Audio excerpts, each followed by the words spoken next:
Our News 8 is celebrating 70 years of television, the anniversary now just 2 weeks away. Every Friday in the past month, we've been looking back at a different decade. And tonight, News 8's Kent Pierce takes us back to the 1990s. In 1990, the big story was the race for governor. Former Senator Lowell Weicker won a three-way race for governor, and former anchor Diane Smith says he made a promise. During his campaign, he said very clearly he would not start an income tax. But there was a national recession, according to Chief Capitol correspondent Mark Davis. And in his first State of the State address, he proposed an income tax. After months of budget negotiations, the tax passed. Axe the tax! Axe the tax! When it took effect, it spurred the largest protest ever at the Capitol. It was enormous. And Weicker walked right through the crowd, and there was this. I had never heard so many boos in my life. The same year, Waterbury Mayor Joe Santipetro was arrested on corruption charges just weeks before an election. We said from the beginning that we're innocent. We're in this race to win. He did not win. He went to prison. Also in the early 90s, ABC was looking for new late-night shows. So they came up with the idea to let some producers audition live shows here in front of New Haven audiences. That's Tom Scroo shooting one of the sketches. They were weird, fun, politically incorrect. The shows never got to the network, but they did feature talented young performers like a young Steve Carell.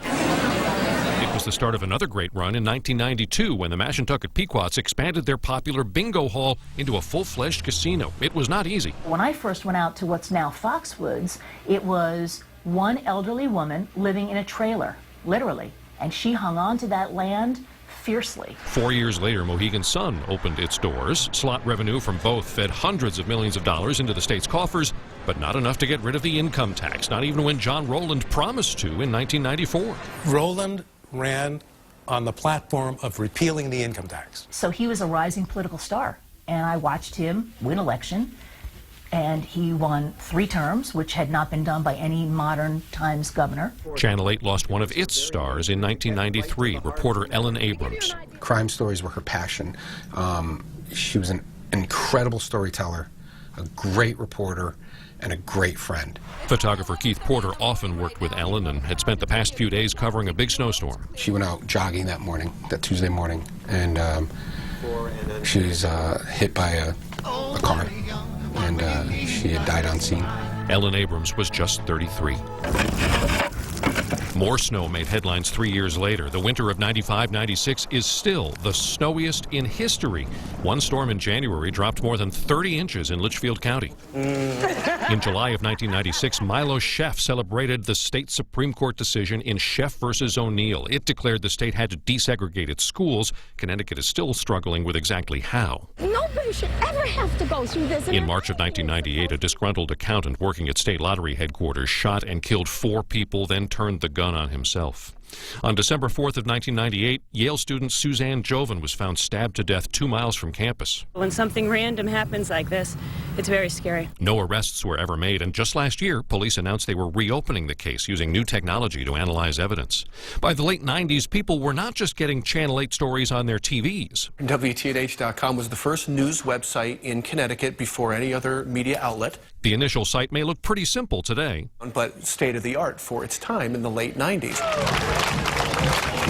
The 90s were also big for sports in Connecticut. Skip Church had been covering the Special Olympics for years. When I first got here, I did 3 features on individuals and families who were involved in Special Olympics. And in 1995, the World Games came to New Haven. Sails looking underneath for Lobo. That same year, Gino Auriemma started a trend for UConn basketball. Well, the Huskies arrived here in Minneapolis yesterday. The Huskies went undefeated and won their first NCAA championship. Langdon trips, and UConn has done it! The men's team followed suit in 1999. I can remember just actually having goosebumps when the final horn went off and they walked off with the national championship. Sports director John Pearson started as an intern helping cover the Hartford Whalers. In April of 1997, he had to cover the state's only pro sports team leaving. At any moment, I might just start balling. Then sports fans got some great news in 1998. The New England Patriots will play their first home game in Hartford in the fall of 2001.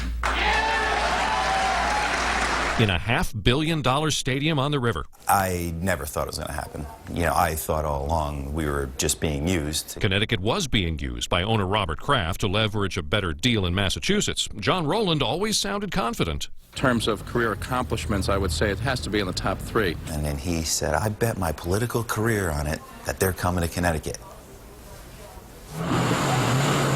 Also throwing cold water on Connecticut was the remains of Hurricane Floyd in September of 1999. Some parts of Connecticut got 15 inches of rain. Transmitted live. New technology helped Channel 8 bring you all those stories. Chopper 8 got gyroscopic cameras, and we used it more than ever. You would be doing a story in New Haven, and they say, look, we need you to do an interview in Danbury.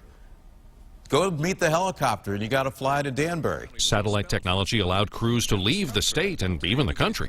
If there's something that had a Connecticut connection, they would fly you to Europe, to California. Behind me is the Hanoi Training Stadium. Kevin Hogan went to Vietnam with a Waterbury priest who brought Connecticut athletes to communist countries. This is the entrance to Kensington Palace. Wendy Cicchetti covered Princess Diana's funeral. Photographer Tim Clune remembers the raw emotion. Grown men standing outside of the Abbey and just bawling. Iglesias de Carmen is located in the very busy central Havana area. And Ann Nyberg went to Cuba. I was there with Tom Manning, and they confiscated his tape because we left Havana and did some stuff on our own, but that's when the Pope came, and that was a big deal. It was a big deal one day when Diane Smith talked to her boss about positive stories. He says, we're going to cover more good news.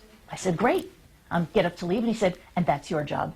You're going to cover one good news story every single week. That turned into Positively Connecticut. Most reporters don't get the chance to cover a story from beginning to end, not when there's 10 years in between. She wrote books and continued the series even after she left Channel 8. The taxes and tragedies, storm damage, and sports disappointments meant we all needed something positive to get through the 1990s. I'm Kent Pierce, News 8.